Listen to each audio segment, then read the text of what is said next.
Hello, everybody, and welcome to the Becoming CEO AF podcast. I'm your host, Kimba Garcia. And I'm your co-host, Amanda Bell. And today we have the one and only infamous Kenneth Whitacre with us today, live on the podcast from Houston, Texas. What up, Kenneth? Hooty hoo. What's up? You don't want to hooty hoo me back? Hooty hoo. Thank you. Thank you. So Kenneth is actually a new coach of CEOAF, and we are so honored to have him be part of our brand and pushing forward what we call our mission to raise the vibration of the planet. And the way that we do that truly starts with ourselves, right? So just a little back history. Amanda and Kenneth have only really known each other in human for a couple of months, right? Like, you ended up coming in and speaking at the summit that we had in October. And I think it was really our summit that made us aware how much alignment that we truly had here, both personally in business, in spirituality, and kind of all of the things that we lead with, which inevitably ended up us locking arms and working together on the impact that we've been able to make together just in the last couple of months has been absolutely huge. So I'm like, thank you, man, for being part of the tribe, for being part of the family. I'm excited to introduce you into our audience. But what Kenneth really specializes in, y'all, is what he calls the human capacity. And so this podcast is really going to be here to speak to people that are looking to create more space in their life and to be able to take on more challenging things, right? Or maybe to be able to get through some challenging things. And Kenneth, your story has come from challenges, right? And so I just want you to dive in just a little bit, maybe tell people a little bit about you, who you are, and how you developed the concept that we now call the human capacity. Where do I start in that process? I think from a simple thing growing up in Texas, I could just say little boy Kenneth was predominantly sport driven. So physical push within my life has been a part of my life for a long time. And I recognize that just sport alone kind of changed what I was capable of, just simply from the discipline of sport or learning a habit or practice or diet at an early age or level of workouts. I was putting my body through things at a very early age that not everyone was. And so I understand my capacity probably started there in some form or fashion, looking backwards simply from sports. That led into college, where I moved from a little town in North Texas to Kansas and saw the world very quickly for what things were in college, and was probably a little sheltered. We will say that. I had never been around or the idea of like a 30 pack. I had never been around a beer pong table. I had never really had Whataburger drunk nights. Like, that was not my reality at that age. And so I got thrown into baptism by fire going into college and being a college athlete. And so that was probably some human testing there of how I dealt with things. Then as I become a young adult, I started a business in personal training and got around some pretty high profile athletes at the time in bodybuilding. And so then I saw humans that were good at losing body fat. So they followed a diet and did cardio and worked out really hard. And so I could see really what the human to its fullest capacity can actually do from a physical performance standpoint. So that was cool. And then I'll say the last probably 7 years, I've probably been a part of my spiritual awakening process that now follows to where the human SOP is.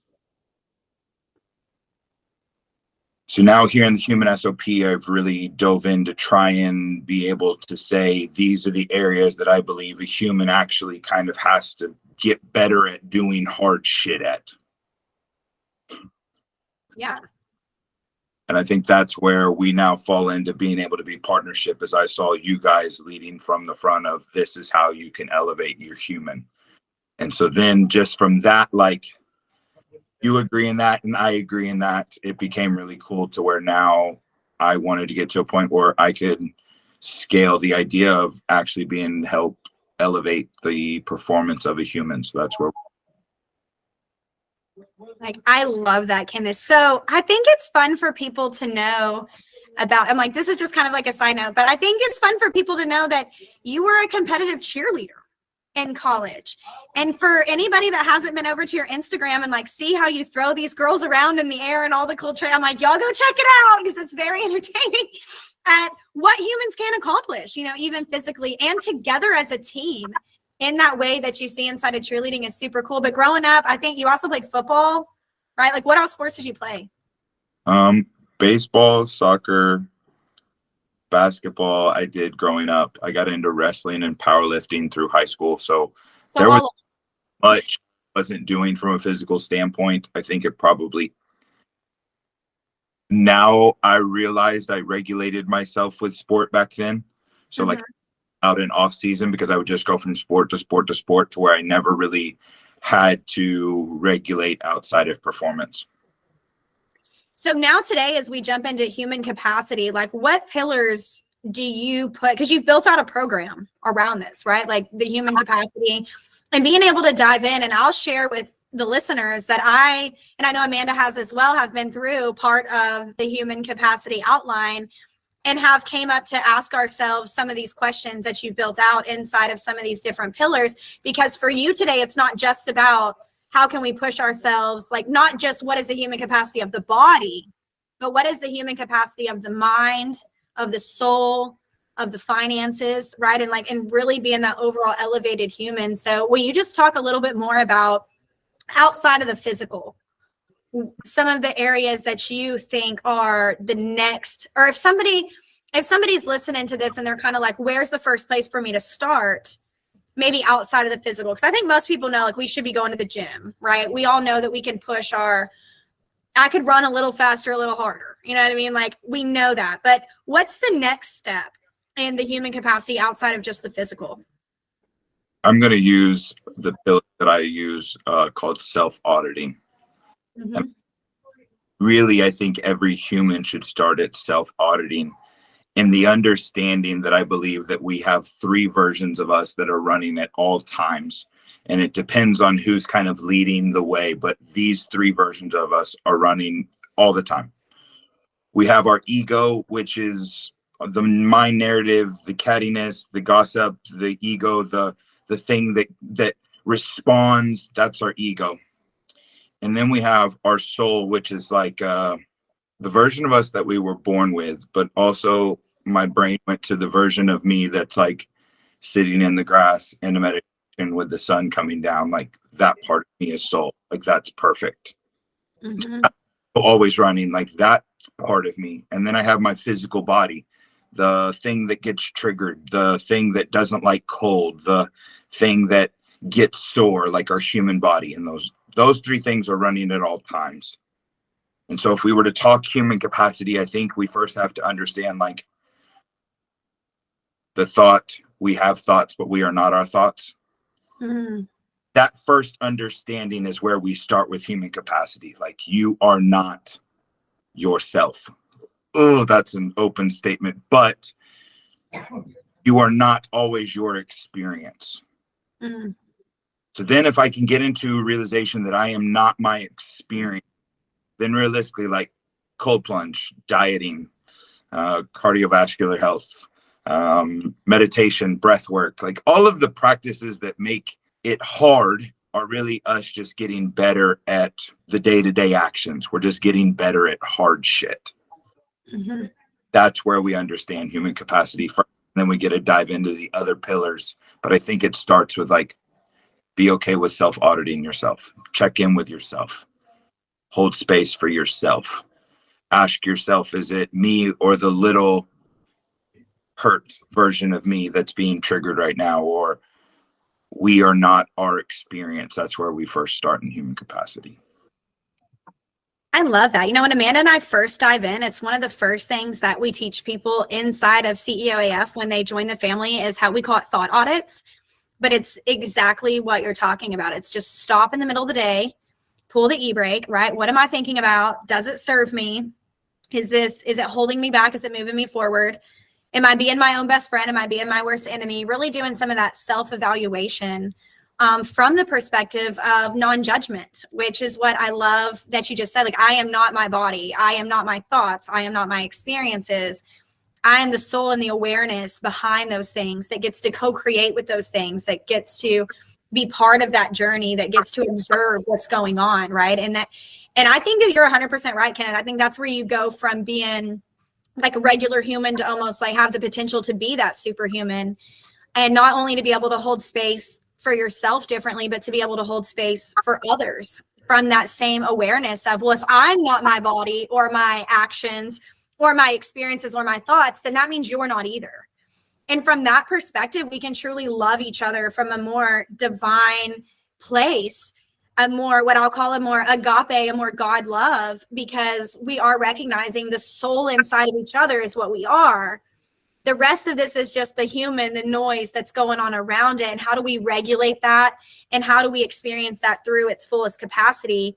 And a lot of that is self-reflection and self-auditing, which is what you're so great at walking people through. Not only are you great at walking people through that, but you're great at holding space for people as they walk themselves through that. And I think that that's what makes you, that's why I'm really proud to have you as a coach on with us right now during this season, is because I think that we have a lack, especially in the coaching space, of people who are willing to hold space for others as they get themselves through some of this thing. You know, we always want to be just like giving value and talking and talking and talking. And I've noticed with your clients, you really are a safe space to allow them to be able to navigate some of those things on their own with that guidance. And I just think that that's so beautiful. And I truly believe that it comes from a place where you see that in you. You are not your mistakes or your past or the experiences or the body or anything. And so you can see other people's divinity through that. And I think that that's super cool. Super cool. In fact, one of my favorite things that I noticed about you when I met you was what Amanda and I have now started referring to as that divine masculine, right? To be able to show up with that masculine energy and that roar, if you will, like y'all ain't about to, I was about to say, like, we ain't about to, nobody's about to mess up, like come up and start picking on you. You know what I mean? Like, that's not the energy that you lead with, but it is a very safe space that you provide for people within that, in a strength that comes from that masculine energy that you bring, that's strong, that's stable, but that's able and aware of being able to hold space for the situation as it comes.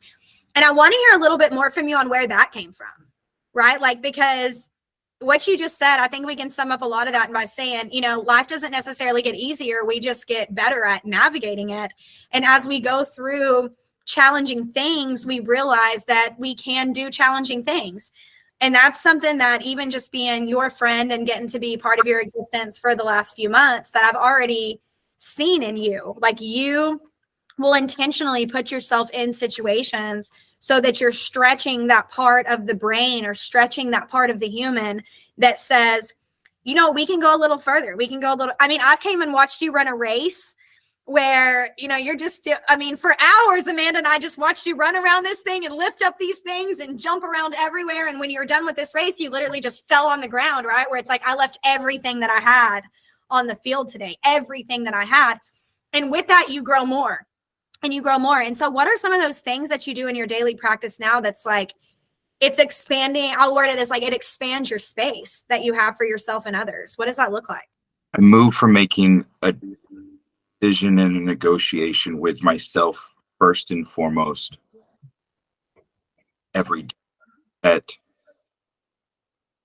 if I want X, Y is then required. And if I, between me and myself, understand that equation and I accept that I understand that equation, every lesser choice I make ends up being a conscious choice that I'm not growing, but not only just not growing, I'm consciously choosing the easy thing. And if I'm consciously choosing the easy thing, like, why the hell should anybody listen to a damn thing I say? Because like, I saw this or this, and this is harder than this, but this is right. And if I understand that right is the standard, not easy, not simple, but right is the standard. And that's the negotiation I make with myself. And that's what every choice ends up getting run through. Then, like, it doesn't matter whether it's a race, or it doesn't matter that I need to be able to move and holding space for someone else so they can navigate. Because realistically, if I'm being honest, like, if they'll navigate their shit and elevate, now I'm elevating, I'm interacting with an elevated version of you. So it's also smarter for me to like let you do the shit so you can upgrade, so you can be the higher version of yourself that's now interacting with me. Like, I don't have to interact with that lesser version of you. I just held space for you to do some growth on your own. And then now it's like, oh, badass, we're both a higher version of it. You're connected to me because I held space for you, and you elevated. So, like, fuck yeah, that's a win-win for both of us. And, like, as a husband or as a business owner, as an employee, like, you just said some shit that, like, made parts of me cry. And I held space for myself a minute to, like, register that you did it, because that means that you said something that can still make me feel that. Like, hell yeah, Kenneth, listen to that. That shit's important right there. So I held space for myself. And then I listened to what you said in question. I went, okay, I also have to respond to that. So I navigated this shit of, like, Kenneth, you need to move in standard all the time. And if that's the agreement we start making from, like, this place as a coach, is you make the right decision, not the easy decision. Then when interacting with a community or someone I'm standing on a stage with speaking to, then I'm just simply holding space for you to elevate by giving you information and then showing you that I'm an example of the life that I'm telling you is capable in doing this shit. So here's proof. So now, since you have proof, now you get to make a conscious choice, because you also have the education to elevate yourself. So now you're either choosing a lesser version or you're choosing a higher. Now I just hold space. Yeah. It's my favorite part about you. It's one of my favorite parts about you is your ability to be able to do that. And I think that that's why we see growth in these areas. And I'll say that I also, from getting to be your friend, right? If I can share some of the back end of it, because maybe the clients don't always get to see, because you do show up holding space for them. I've gotten the opportunity to hold space that you've held space for me in my personal journey, and I've gotten to do that back. And so I think that it's important that people know some of the hard things that you have held space for yourself through in this last year. I mean, you're not shy about it, so I'll say, but you've been going through a divorce, and a marriage that was 8 years, right? Yes. So being able to navigate the changes that come with that and the emotions that come with that is something that you and I have got to spend some time on together and to go through that. And I think that it's important that we just add in this podcast that we're not only even talking about our physicality or our business. Like, it's hard to pick up heavy shit, right? It's hard to maintain a well-rounded diet in America today. Let's be fair. Like, it takes prepping, and you're not just going to be able to DoorDash lunch every day. Like, it's not going to come down to convenience. But the other thing that I think that we try to skate away on convenience are some of those matters of the heart and those emotions. And I think that a lot of people out there they forget their capacity. I know I had to start to learn my capacity for that side of life, for that feeling that's in your stomach, that's like something's eating it alive, and you just like have this knot in your stomach. And how do you hold space for that level of anxiety or the unknown or the pain and still get up and do it? Still get up and do the things every day, or to know when you shouldn't, to say, hey, you know what? It's okay if I sleep this one off. It's okay if I do this, right? And to be able to navigate some of those sides of life is also part of our human capacity. It's being able to navigate when the relationship ends. It's being able to navigate when the finances don't look as pretty as we want them to right now. It's things that some people, it literally drives people to suicide. It drives people to massive depression. It drives people to eating disorders. How do we hold space for even those things? Because when we're talking about human capacity, it's not just about how great can we look on paper, how sexy can we look on social media, how, what things can we go out and achieve, but the human part of humanity, just that part that that we get to experience through our human experiences that aren't necessarily the fun things. I think that that's where, for me, what you do with the clients at CEOAF and that you help navigate people through, I see them be able to hold space in those moments differently. I know I have, from working with you, from being in your corner that way. I've been able to say, you know what, this is okay right now. It's okay to not be okay right now. And it's okay to be okay later when I feel okay. Right. But to learn to not have that judgment, even in those hard times. But that's something that you've had to do for you. You didn't just show up and do that for me. You've had to do that for you. What would you say to people that are in one of those seasons right now where it's like, I'm having to learn my capacity emotionally. I'm having to learn my capacity to pain, to loneliness, to the unknown, right? That's really where I think we see a lot of people navigating right now. And I want to make sure that you have the opportunity to speak to those people, because I really think that's where your light shines, man. Avoid blanket statements. Enough to sit on this one to the grave.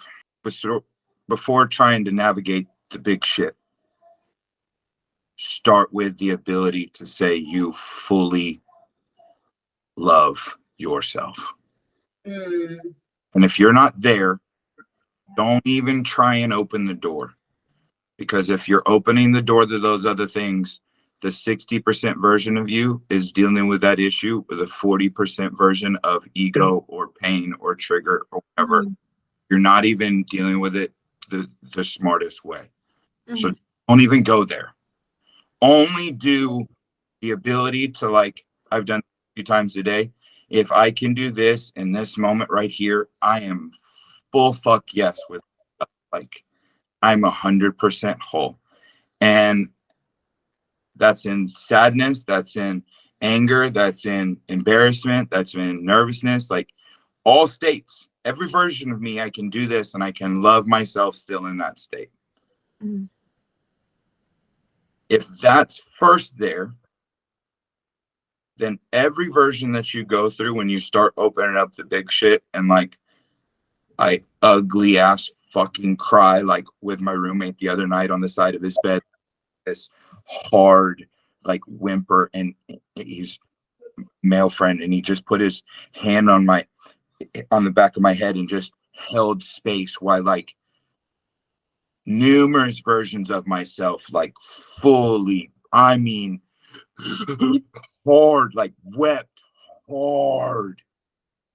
And even in that moment, I didn't feel 1% lesser version of myself.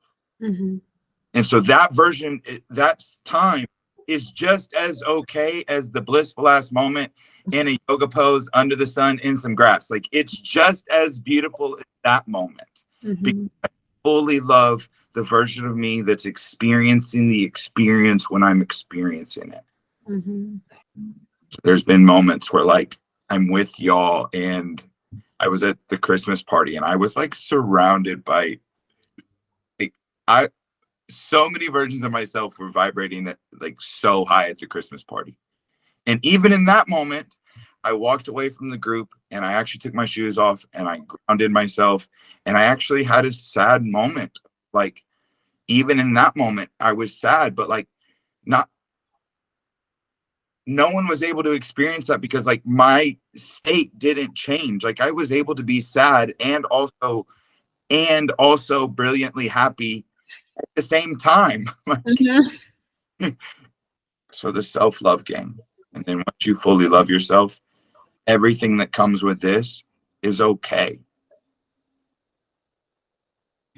Whenever the fuck it shows up. Like, sometimes I'll be sitting in the group and I'll just like close my eyes and put my hand on my heart and I'm just like holding space for myself. Like, and it's cool. Y'all have gotten to the point where y'all see it and then just like, oh, Kenneth's having a Kenneth moment. Like, it's just this like normal. Yeah. But then for someone who like doesn't see it all the time and they're like, like, I've had a few people that have asked, like, is he okay? When I like go take my time together, like, is he okay? And you're like, oh no, like, he's fine. And then we come back and have the conversation where it's like, what are you doing? It's like, I was going to navigate something. Like, I was important enough to step away to go navigate so I could come back and be a higher version of myself. And they're like, wow, I like that idea. Like, yeah, I can do that. I also like that idea. everyone try that, right? Like maybe we'll have some things that maybe we'll have some people behaving differently. If we can all learn to step away and show back up as a higher version of ourselves is beautiful. And also I love the way that you encourage us to, and by us, the whole world and yourself, to honor those different seasons. You know, that was a big one for me. I've always been I think high performers who listen to this podcast, high performers, we just judge the hell out of ourselves. Did we wake up early enough? Did we go hard enough? Did we do enough? Right? It's always, am I enough? Am I enough? I'm never enough. I'm never enough. It's never enough. And so when we find ourselves in those moments of like, for me, I'm crying and I'm instantly like, you weak bitch, what are you doing? Right? And I've had to change that language dynamic with myself to say, that's just me being transparent with everybody, right? I've had to change. And even through my NLP, like I've learned to start changing these language patterns, but I see people and I've heard myself do it where I'm like, why are you so weak? Or why are you so cry? It's like we view those as a negative instead of respecting the ebb and the flow, the mountain and the valley, the dark and the light is all a beautiful part of our human existence. And we can honor and love ourselves in every single one of those stages. It's really hard for life to fuck you up because you can always go regroup and come right back. You can go hold space for yourself and come right back. And so you don't ever end up super low because every time it's like, I was talking to a friend the other day and I said, man, to be honest with you, I'm just not scared to fuck up in life. I'm just not scared to make mistakes. I'm not afraid to fall on my face. And some people may say that that's a hindrance of mine, but the truth is I know, love, and trust Kimba so much that if my intuition tells me to go down a path, I'm going to go learn the lesson. Even if there's a lesson on the end of that path to learn, I'll still go. Even if I know that it's just a lesson, I'm still going to go because I trust myself and I love myself and I honor myself down every path. And so it's never wasted. It's never done in vain. Right. And I just think that's so important. And I love the way that you worded that to everybody to say, first, before you can start processing any of these things, you have to be willing to love yourself in that moment. It can't be a shit talk moment. We have to, and that's what holding space is it's holding space is just letting this be okay for what it is right now. And just finding our gratitude and our compassion and our honor in that space, this space that we're in right now, without the need to change anything, without asking it to be different, to just allow it. And that's so, so, so powerful. Kenneth, so you put out a lot of really great content around all of these things and a lot of other things, right? Like you are a content fool and I love it. Can you tell everybody as we wrap up this podcast today, because they're going to want to hear more from you and you have a lot more value to share. So I want to make sure that they know where to find you online outside of just this podcast. So will you share with people where the best places to connect with you? Instagram handle is Kenneth Authentic with a pop up, pretty simple for that. Normal Facebook name, Kenneth Whitacre. I do have a YouTube, authentic YouTube. I think in general, if you're wanting to connect, like reach personally, like I personally, anything else. So like come in with me with like your human, like, yo, this is what I'm experiencing. Can we grab some time? Fuck yeah. Like, let me do this. Reach out. You're feeling it. To hold space, navigating some stuff. Yeah. Cold plunge, breath work. I love that. And Kenneth, you do a lot for anybody that's interested too. Because I think a lot of times we see these things for women. I see a lot of events for women around breath work, around yoga, around meditation, around some of the spiritual modalities. I really love the way that your spiritual coach, Justin, and y'all's group that y'all have really started incorporating in some things more geared towards men. I think that is really, really, really beautiful and special. And I think that we're seeing a time when more men are appreciating that space being held for them, especially by other masculines, right? It's just something, I mean, when I saw you and Justin had posted a video and you're in a meditation and he's doing his sound bowls and you reach up and it's almost like you could just like feel him like reaching for you, but y'all just like your eyes are closed, but you reach up and just connected hands and even held hands and cried and did all of these things that I felt was so beautiful to see men be able to hold that space for each other in a way. We live in a society where things like that just get so taboo, right? It's like even between men and women or men and men, women and women, it seems like everybody cool with it, right? It's like, we can do that. We can go hold space for each other in that scene. But there's been something really powerful, I know for me, and having a male energy and a masculine energy show up and hold that safe space for me. And I can only imagine the healing that must come from that being male to male, even in that space. So just wanted to give you guys a shout out on that. I know that that's not like the normal road to take, but you guys are putting out content around that and normalizing it. And I think that it's really special and beautiful that you guys are doing that. So y'all head over, make sure that we connect with Kenneth on social media. And as always, if there's somebody that came to mind when you're listening to this podcast, right, that you're like, this really resonates with the season that one of my people are in. We truly believe at CEOAF in being part of the ripple effect that never ends. And as we share content of high vibration, we get to be part of that high vibration to the world. So I would encourage you to copy the link, shoot this out to a couple people that you think would find some value from it, share it on your social media platforms, right? Let's make sure that anybody that the universe needs to hear Kenneth's story and his message today gets that. We would just appreciate that so much. And Kenneth, thank you, man. I know that you've got people to train, people to coach, life to live, retreats to plan, like space to hold, all the things, dude. And so appreciate you showing up with us for a few minutes today and just getting this out here. I appreciate you guys. Been enjoying every interaction. It's cool to do this. Can't wait to see what this year holds. Dude, 2024 is about to be fire. We're about to run it up. We're going to run it up in all of the ways. I see Amanda. Self-love first. Self-love. 2024. Self-love first. Is that what we're titling this one? Self-love. Ooh, Human capacity. It starts with self-love. The human capacity, the human SOP, your human design can't operate at its fullest without first finding the self-love and communicating that out. That's exactly what I heard the whole time you were talking. I was like, man, if Kenneth can love himself, Amanda Bell can too. Yeah. And everybody can, because we're all made so divinely unique that, you know, for anybody, I guess that's the last, it's kind of like we already wrapped it up, but in final thoughts, it's, you know, for people out there that are, because that's the next part is like, well, how do I learn to love myself? Right. And it's like, you got to start showing up in ways that you're proud of. You've got to start honoring your commitments. You got to make your bed in the morning, right? You got to see yourself holding that space for yourself and others. And as you continue to practice that, you'll be proud of what you find.